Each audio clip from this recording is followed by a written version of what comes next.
Hi friend, আজকে একটি গুরুত্বপূর্ণ বিষয় নিয়ে আলোচনা করব। সেটি হচ্ছে যে অন্নপূর্ণা ভাণ্ডার।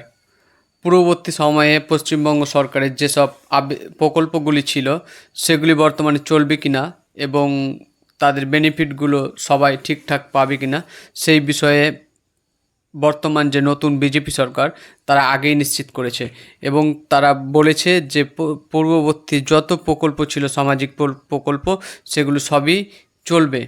তো অন্নপূর্ণা ভাণ্ডারের কথা তারা পূর্ববর্তী যে নির্বাচনী প্রচারণা ছিল এবং নির্বাচনী প্রচারের সময় তারা সব সময় বলেছেন যে মহিলাদেরকে 3,000 টাকা করে তারা অন্নপূর্ণা ভাণ্ডার দেবে এবং তাদের ঠিক কথা মতোই ওই যে মন্ত্রিসভা গঠন করে অন্নপূর্ণা ভাণ্ডারের কথা তারা ঘোষণা করেছেন। তো কারা কারা পাবেন, কি কি ক্যাটাগরি রয়েছে এবং কিভাবে পাবেন এই বিষয়গুলি এই ভিডিওতে আমরা জানব।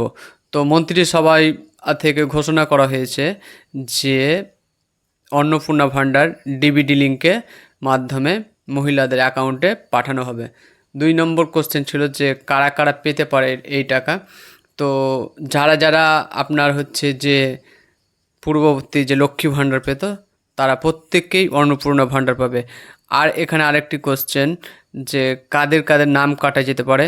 এখানে যারা হয়তো মারা গেছে, যারা ইললিগ্যালভাবে পাচ্ছিল টাকা, তাদের প্রত্যেকের নাম এখানে কাটা যাবে। তো এখানে আরেকটি গুরুত্বপূর্ণ বিষয় রয়েছে, সেই বিষয়টা হচ্ছে যে প্রত্যেক যারা লক্ষ্মীর ভাণ্ডার পেত তারা প্রত্যেকেই পাবে।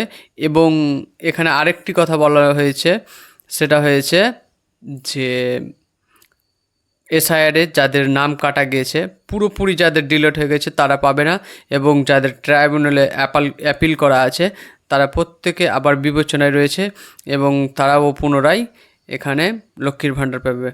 তো ভিডিওটি ভালো লাগলে অবশ্যই পাশে থাকবেন। ধন্যবাদ।